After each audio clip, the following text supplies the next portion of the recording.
ಸುದ್ದಿಯನ್ನ ಗಮನಿಸೋದಾದ್ರೆ ಧರ್ಮಸ್ಥಳ ವಿರುದ್ಧ ಈಗಾಗಲೇ ಷಡ್ಯಂತ್ರವನ್ನ ರೂಪಿಸಿದಂತ ಈ ಬುರ್ಡೆ ಗ್ಯಾಂಗ್ ಎಕ್ಸ್ಪೋಸ್ ಆಗಿದೆ. ಈ ಮಧ್ಯೆ ಸತ್ಯ ಯಾವಾಗ ಬಯಲಾಯಿತು ಆಗ ಈ ಬಿ ಗ್ಯಾಂಗ್ ಹೊಸ ನಾಟಕವನ್ನ ಶುರು ಮಾಡಿಕೊಂಡಿದೆ. ಇದರ ವಿರುದ್ಧ ಈಗ ಧರ್ಮಸ್ಥಳದ ಭಕ್ತರು ಆಕ್ರೋಶವನ್ನ ವ್ಯಕ್ತಪಡಿಸ್ತಾ ಇದ್ದಾರೆ. ಮತ್ತೊಂದು ಕಡೆಯಲ್ಲಿ ತನಿಖೆ ಇನ್ನೂ ಮುಗ್ದಿಲ್ಲ ಅಂತ ಮೊಹಂತಿ ಬಹಳ ಖಾರವಾಗಿ ನುಡಿದಿದ್ದಾರೆ.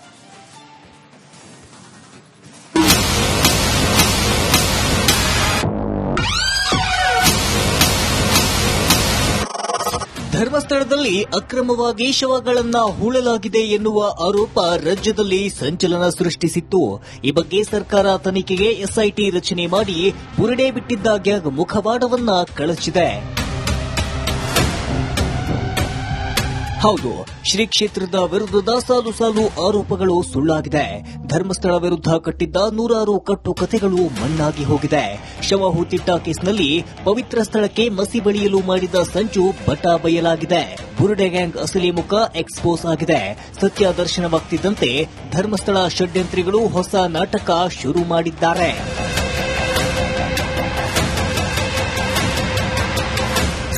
ಇದು ಯಾವುದು ಕೂಡ ಬುರುಡೆ ಕೇಸ್ ಅಲ್ಲ. ಧರ್ಮಸ್ಥಳ ಪ್ರಕರಣಗಳು ಎಸ್ಐಟಿ ತನಿಖೆ ನಡೀತಾ ಇದೆ ಮತ್ತು ಎಸ್ಐಟಿ ರೀಕಾನ್ಸ್ಟಿಟ್ಯೂಟ್ ಆಗಬೇಕಿದು. ಅದು ಪುನರ್ ರಚನೆ ಆಗಬೇಕದು. ಯಾಕಂತ ಹೇಳಿದ್ರೆ ಸಾಕಷ್ಟು ಅಪವಾದ ಎಸ್ಐಟಿ ಕೆಳಹಂತದ ಅಧಿಕಾರಿಗಳ ಮೇಲೆ ಸಾಕಷ್ಟು ಅಪವಾದ ಇದೆ. ಹೀಗಾಗಿ ಅವ್ರನ್ನ ಇಟ್ಕೊಂಡು ಫರ್ದರ್ ಇನ್ವೆಸ್ಟಿಗೇಷನ್ ಮಾಡೋದು ಬೇಡ ಅಂತ ಹೇಳಿ ಅದ್ರ ಬಗ್ಗೆನೂ ಕೂಡ ನಾವು ಒಂದು ಪಿಟಿಷನ್ ಹಾಕ್ತಾ ಇದ್ದೇವೆ. ಬುರುಡೆ ಗ್ಯಾಂಗ್ ವಿರುದ್ಧ ಭಕ್ತರು ಆಕ್ರೋಶ. ಮಟ್ಟಣ್ಣನವರ ಹೇಳಿಕೆಗೆ ಧರ್ಮಸ್ಥಳ ಭಕ್ತರ ಕಿಡಿ. ಇದೀಗ ಬುರುಡೆ ಗ್ಯಾಂಗ್ ವಿರುದ್ಧ ಧರ್ಮಸ್ಥಳದ ಭಕ್ತರು ಆಕ್ರೋಶ ವ್ಯಕ್ತಪಡಿಸುತ್ತಿದ್ದಾರೆ. ಎಸ್ಐಟಿ ತನಿಖೆ ಸರಿಯಾಗ್ತಿಲ್ಲ ಎಂಬ ಮಟ್ಟಣ್ಣನವರ ಹೇಳಿಕೆ ಧರ್ಮಸ್ಥಳ ಭಕ್ತರ ಭಾವನೆಯನ್ನ ಘಾಸಿಗೊಳಿಸಿದೆ. ಎಲ್ಲಿ ತಮ್ಮ ಬಂಡವಾಳ ಬಯಲಾಗ್ತದೆ ಅಥವಾ ಶ್ರೀ ಕ್ಷೇತ್ರಕ್ಕೆ ಷಡ್ಯಂತ್ರ ಮಾಡಿದ್ದು ಹೊರಗಡೆ ಬರ್ತದೆ, ನಮಗಿನ್ನು ಉಳಿಗಾಲ ಇಲ್ಲ ಅನ್ನುವಂತ ಪರಿಸ್ಥಿತಿ ಬಂದಾಗ ಎಸ್ಐಟಿಯನ್ನೇ ದೂರ್ಲಿಕ್ಕೆ ಸ್ಟಾರ್ಟ್ ಮಾಡ್ತಾರೆ. ಇದೇನಿಲ್ಲ, ಎಸ್ಐಟಿ ಅವರ ಪರವಾಗಿ ಏನಾದರೂ ಒಂದು ತೀರ್ಪು ಬರುವಂತ ಸನ್ನಿವೇಶ ಸೃಷ್ಟಿಯಾಗ್ತಿದ್ರೆ ಖಂಡಿತವಾಗಿ ಅದನ್ನು ಸ್ವಾಗತಿಸ್ತಿದ್ರು ಅವರು. ಆದ್ರೆ ಎಸ್ಐಟಿ ತನಿಖೆಯಲ್ಲಿ ಅವರಿಗೆ ಅನುಮಾನ ಬಂದಿದೆ. ಕಾರಣ ಅವರ ಬುಡಕ್ಕೆ ಬರ್ತಾ ಇದೆ ಅಂತ. ಇದೊಂದು ದೊಡ್ಡ ಷಡ್ಯಂತ್ರ. ಇದೊಂದು ಅಂತಾರಾಷ್ಟ್ರೀಯ ಮಟ್ಟದಲ್ಲಿ ಒಂದು ಹಿಂದೂ ಧಾರ್ಮಿಕ ಶ್ರದ್ಧಾ ಕೇಂದ್ರವನ್ನ ಗುರಿಯಾಗಿಸಿಕೊಂಡು ನಡೆಸಿದಂತ ಒಂದು ಷಡ್ಯಂತ್ರ ಅನ್ನೋದು ಎಲ್ರಿಗೂ ಗೊತ್ತಾಗ್ತಾ ಇದೆ. ಬಹುತೇಕ ಜನರಿಗೂ ಗೊತ್ತಾಗಿದೆ ಈಗ. ಅದೇ ಎಸ್ಐಟಿ ತನಿಖೆ ಯಾಕೆ ಸರಿ ಹೋಗ್ತಿಲ್ಲ ಅಂದ್ರೆ ಸರ್, ನಮ್ಮ ಪರವಾಗಿ ನಾವು ವಾದ ಮಾಡ್ತಿರುವಾಗ ಅದು ಏನೇ ಅದು ರಿಸಲ್ಟ್ ಬಂದ್ರು ನಮ್ಮ ಪರವಾಗಿದ್ರೆ ಮಾತ್ರ ನಾವು ಅದನ್ನ ಒಪ್ಕೊಳ್ಳೋಕೆ ರೆಡಿ ಇರ್ತೀವಿ. ಅದೇ ಅದನ್ನ ವಿರುದ್ಧವಾಗಿ ಬಂದ್ರೆ ಯಾರು ಅದನ್ನ ಒಪ್ಕೊಳ್ಳೋಕೆ ರೆಡಿ ಇರೋದಿಲ್ಲ. ಅದಕ್ಕೆ ಅದು ವಿರೋಧವಾಗಿ ಇದೆ ಅಂತ ಅವ್ರು ಅನ್ಕೊಳ್ತಿದ್ದಾರೆ. ಬಟ್ ಅದು ಧರ್ಮ ಹೇಳ್ಬೇಕು ಸರ್ ಏನಾಗತ್ತೆ ಅಂತ ಮುಂದಕ್ಕೆ. ಧರ್ಮಸ್ಥಳ ಕೇಸ್ನಲ್ಲಿ ಚಾರ್ಜ್ ಶೀಟ್ ಸಲ್ಲಿಕೆ ಆಗಿಲ್ಲ. ಖಾರವಾಗಿ ಪ್ರತಿಕ್ರಿಯೆ ನೀಡಿದ ಪ್ರಣವ್ ಮೊಹಾಂತಿ. ಕೋರ್ಟ್ ಆರ್ಡರ್ ಇದೆ ಅಂತ ಯಾರು ಹೇಳಿದ್ರು ತಮಗೆ? Please take A look at the court order. Court order ನೋಡಿ.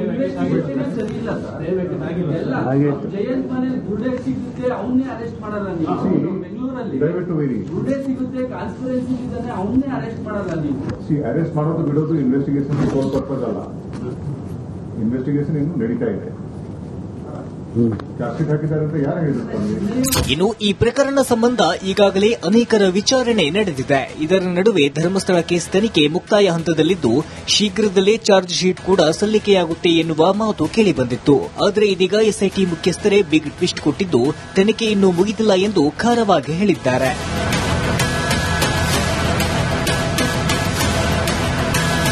ಇದೆಲ್ಲದರ ನಡುವೆ ಬುರುಡೆ ವೀರರಿಗೆ ಶಾಕ್ ಮೇಲೆ ಶಾಕ್ ಎದುರಾಗ್ತಿದೆ. ಮಹೇಶ್ ಶೆಟ್ಟಿ ತಿಮ್ಮರೂಡಿಗೆ ಮತ್ತೆ ಗಡೀಪಾರು ನೋಟಿಸ್ ನೀಡಲಾಗಿದೆ. ಡಿಸೆಂಬರ್ 8ರಂದು ವಿಚಾರಣೆಗೆ ಹಾಜರಾಗುವಂತೆ ಪುತ್ತೂರು ಎಸಿ ಸ್ಟೆಲ್ಲಾ ಅವರಿಗೆ ನೋಟಿಸ್ ನೀಡಿದ್ದಾರೆ. ನಿಮ್ಮನ್ನ ಯಾಕೆ ಗಡೀಪಾರು ಮಾಡಬಾರದು ಅಂತ ಕಾರಣ ಕೇಳಿ ನೋಟಿಸ್ ರವಾನಿಸಿದ್ದಾರೆ. Bureau report, republic Kannada.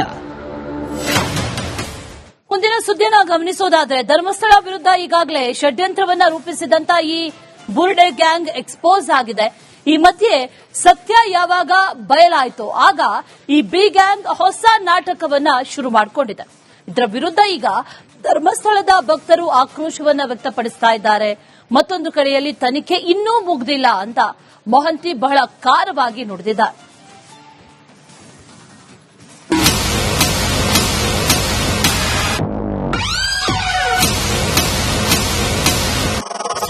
ಧರ್ಮಸ್ಥಳದಲ್ಲಿ ಅಕ್ರಮವಾಗಿ ಶವಗಳನ್ನ ಹೂಳಲಾಗಿದೆ ಎನ್ನುವ ಆರೋಪ ರಾಜ್ಯದಲ್ಲಿ ಸಂಚಲನ ಸೃಷ್ಟಿಸಿತ್ತು.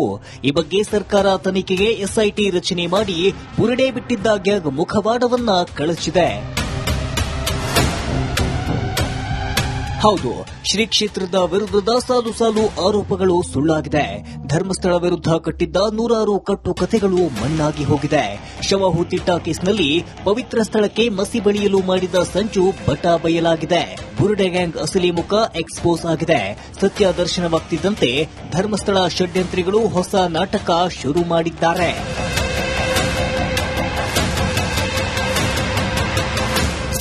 ಇದು ಯಾವುದು ಕೂಡ ಬುರುಡೆ ಕೇಸ್ ಅಲ್ಲ. ಧರ್ಮಸ್ಥಳ ಪ್ರಕರಣಗಳು ಎಸ್ಐಟಿ ತನಿಖೆ ನಡೀತಾ ಇದೆ ಮತ್ತು ಎಸ್ಐಟಿ ರೀಕಾನ್ಸ್ಟಿಟ್ಯೂಟ್ ಆಗಬೇಕಿದು.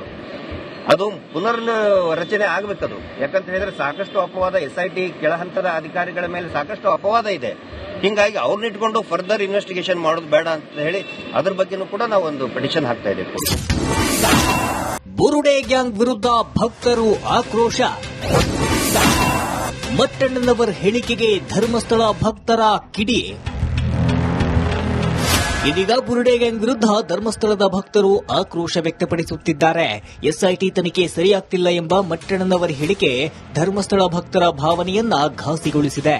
ಎಲ್ಲಿ ತಮ್ಮ ಬಂಡವಾಳ ಬಯಲಾಗ್ತದೆ ಅಥವಾ ಶ್ರೀ ಕ್ಷೇತ್ರಕ್ಕೆ ಷಡ್ಯಂತ್ರ ಮಾಡಿದ್ದು ಹೊರಗಡೆ ಬರ್ತದೆ, ನಮ್ಗಿನ್ನು ಉಳಿಗಾಲ ಇಲ್ಲ ಅನ್ನುವಂತ ಪರಿಸ್ಥಿತಿ ಬಂದಾಗ ಎಸ್ಐಟಿಯನ್ನೇ ದೂರ್ಲಿಕ್ಕೆ ಸ್ಟಾರ್ಟ್ ಮಾಡ್ತಾರೆ. ಇದೇನಿಲ್ಲ, ಎಸ್ಐಟಿ ಅವರ ಪರವಾಗಿ ಏನಾದರೂ ಒಂದು ತೀರ್ಪು ಬರುವಂತ ಸನ್ನಿವೇಶ ಸೃಷ್ಟಿಯಾಗ್ತಿದ್ರೆ ಖಂಡಿತವಾಗಿ ಅದನ್ನು ಸ್ವಾಗತಿಸ್ತಿದ್ರು ಅವರು.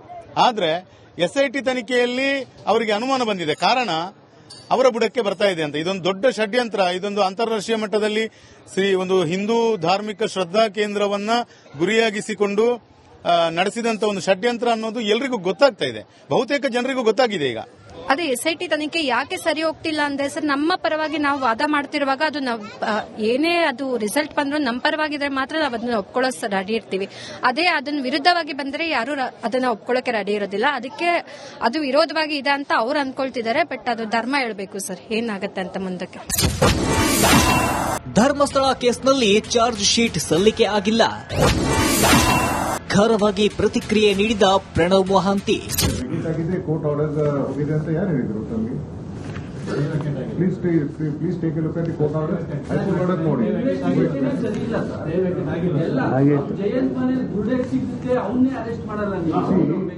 ದಯವಿಟ್ಟು ಅರೆಸ್ಟ್ ಮಾಡೋದು ಬಿಡೋದು ಇನ್ವೆಸ್ಟಿಗೇಷನ್ ಕೋರ್ಟ್ ಪರ್ಪಸ್ ಅಲ್ಲ. ಇನ್ವೆಸ್ಟಿಗೇಷನ್ ಇನ್ನು ನಡೀತಾ ಇದೆ. ಇನ್ನು ಈ ಪ್ರಕರಣ ಸಂಬಂಧ ಈಗಾಗಲೇ ಅನೇಕರ ವಿಚಾರಣೆ ನಡೆದಿದೆ. ಇದರ ನಡುವೆ ಧರ್ಮಸ್ಥಳ ಕೇಸ್ ತನಿಖೆ ಮುಕ್ತಾಯ ಹಂತದಲ್ಲಿದ್ದು ಶೀಘ್ರದಲ್ಲೇ ಚಾರ್ಜ್ ಶೀಟ್ ಕೂಡ ಸಲ್ಲಿಕೆಯಾಗುತ್ತೆ ಎನ್ನುವ ಮಾತು ಕೇಳಿಬಂದಿತ್ತು. ಆದರೆ ಇದೀಗ ಎಸ್ಐಟಿ ಮುಖ್ಯಸ್ಥರೇ ಬಿಗ್ ಟ್ವಿಸ್ಟ್ ಕೊಟ್ಟಿದ್ದು ತನಿಖೆ ಇನ್ನೂ ಮುಗಿದಿಲ್ಲ ಎಂದು ಖಾರವಾಗಿ ಹೇಳಿದ್ದಾರೆ.